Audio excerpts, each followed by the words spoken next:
ನಮಸ್ತೆ ಎಲ್ಲರಿಗೂ ಜೈ ಶ್ರೀರಾಮ್. ಎಲ್ಲಾದರೂ ಇರು ಎಂತಾದರೂ ಇರು ಎಂದೆಂದಿಗೂ ನೀ ಕನ್ನಡವಾಗಿರು. ನಮ್ಮ ಬೆಂಗಳೂರಿನ ಹನುಮಂತ ನಗರದಲ್ಲಿರುವಂತಹ ತಿಮ್ಮೇಶ್ ಪ್ರಭು ಪಾರ್ಕ್ನಲ್ಲಿ ಸ್ನೇಹರಂಗ ಸಂಘದ ಸದಸ್ಯರುಗಳಿಂದ ಕನ್ನಡ ರಾಜ್ಯೋತ್ಸವನ ಆಚರಿಸಲಾಯಿತು. ಇದೇ ಭಾನುವಾರ ನವೆಂಬರ್ 17ನೇ ತಾರೀಕು ಭಾಳ ವಿಜೃಂಭಣೆಯಿಂದ ಆಚರಿಸಿದ್ರು.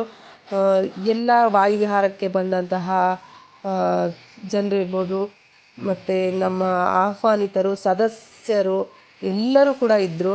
ಇಲ್ಲಿ ನಮ್ಮ ಸ್ನೇಹರಂಗದ ಸಂಘದ ಅಧ್ಯಕ್ಷರಾದಂಥ ಶ್ರೀ ಸ್ವಾಮಿ ಗೌಡ ಅವರ ಅಧ್ಯಕ್ಷತೆಯಲ್ಲಿ ವಿಜೃಂಭಣೆಯಿಂದ ಕನ್ನಡ ರಾಜ್ಯೋತ್ಸವನ ಆಚರಿಸಲಾಯಿತು.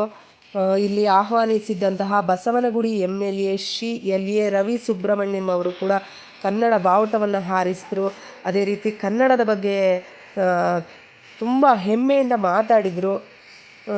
ಅದೇ ರೀತಿ ಸ್ನೇಹರಂಗ ಸದಸ್ಯರುಗಳ ಕಡೆಯಿಂದ ವಾಯುವಿಹಾರಕ್ಕೆ ಬರುವಂತಹ ವ್ಯಕ್ತಿಗಳಿಗೆ ಕೆಲವು ಆಟಗಳನ್ನು ಏರ್ಪಡಿಸಲಾಗಿತ್ತು. ಇದರಲ್ಲಿ ಗೆದ್ದವರಿಗೆ ನಮ್ಮ ಮಾಜಿ ಕಾರ್ಪೊರೇಟರ್ ಶ್ರೀ ತಿಮ್ಮೇಗೌಡ ಅವರು ಪ್ರಶಸ್ತಿಗಳನ್ನು ನೀಡಿ ಗೌರವಿಸಿದರು. ಅವರು ಕೂಡ ಕನ್ನಡದ ಬಗ್ಗೆ ಭಾಷಣವನ್ನು ಮಾಡಿದರು. ನಮ್ಮ ಅಧ್ಯಕ್ಷರಾದಂತಹ ಸ್ವಾಮಿಗೌಡ ಅವರು ಕನ್ನಡದ ಬಗ್ಗೆ ತುಂಬ ಹೊತ್ತು ಕನ್ನಡದ ಬಗ್ಗೆ, ರಾಜ್ಯೋತ್ಸವದ ಬಗ್ಗೆ, ಕನ್ನಡದ ಬಗ್ಗೆ, ನಮ್ಮ ಭಾಷೆಯ ಬಗ್ಗೆ ಮಾತಾಡಿದರು.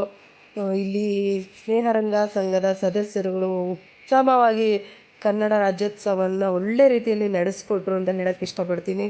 ಎಲ್ಲ ಸದಸ್ಯರುಗಳಿಗೂ ನಮ್ಮ ಸ್ನೇಹರಂಗ ಸಂಘದ ಕಡೆಯಿಂದ ಧನ್ಯವಾದಗಳು. ಇಲ್ಲಿ ಬಂದಿರೋಂಥ ವಾಯುವಿಹಾರಕ್ಕೆ ಬಂದಿರುವಂತಹ ಜನಗಳಿರ್ಬೋದು, ಎಲ್ಲರಿಗೂ ಕೂಡ